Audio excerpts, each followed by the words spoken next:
Me Anshi Chandra അങ്ങനെ ഒരു കൊല്ലത്തിന് ശേഷം വെക്കേഷന് നാട്ടിലെത്തിയിരിക്കുകയാണ്. ഇപ്പൊ ഞാൻ എന്റെ സ്വന്തം വീട്ടിലേക്ക് പോയിക്കൊണ്ടിരിക്കുക. സാധാരണ എപ്പോഴും സർപ്രൈസ് ഒക്കെ ആക്കിയിട്ടാണ് പോവാറ്. പിന്നെ എപ്പോഴും ചെയ്തോണ്ടിരിക്കുമ്പോൾ അതൊരു ബോറല്ലേ. അതുകൊണ്ട് ഇപ്രാവശ്യം ഞാൻ വിളിച്ചു പറഞ്ഞ് ഞമ്മള് വരുന്നുണ്ട് എന്ന് പറഞ്ഞിട്ടാണ് പോകുന്നത്. അപ്പം നല്ല ഹെവി ആയിട്ട് അവരെന്തല്ലോ ലഞ്ച് പ്രിപ്പയർ ചെയ്തിട്ടുണ്ട്.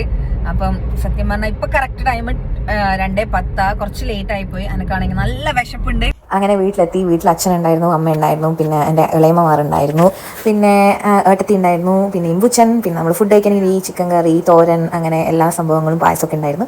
സ്കൂൾ കഴിഞ്ഞ് നേരെ ഓടി വന്ന കുഞ്ഞാറ്റിയും പിന്നെ ഇവമോളും പിന്നെ അനുമോളും ഒക്കെ ഉണ്ടായിരുന്നു. കാരണം എപ്പോഴും ശ്രീനാരായണ ഗുരു ജയന്തി ഓണത്തിന്റെ അനുബന്ധിച്ചിട്ടായിരിക്കും ഉണ്ടാവുക. ഫേവറേറ്റ് ആയില്ല, ഓണത്തിന്റെ ടൈമിൽ ഫേവറേറ്റ് ആയിട്ട് ഒരു ദിവസം ഫുൾ മെഴുകുതിരിയൊക്കെ കത്തിച്ച് വീട് ഇങ്ങനെ തിളങ്ങി നിൽക്കുന്ന കാണാൻ ഭയങ്കര ഭംഗിയായിരിക്കും. അപ്പൊ ഇന്ന് അതേപോലത്തെ ഒരു ദിവസമാണ്. എന്റെ കുട്ടിപ്പട്ടാളങ്ങളെല്ലാം ഇതുപോലെ ഒരുമിച്ചിട്ടുണ്ട്.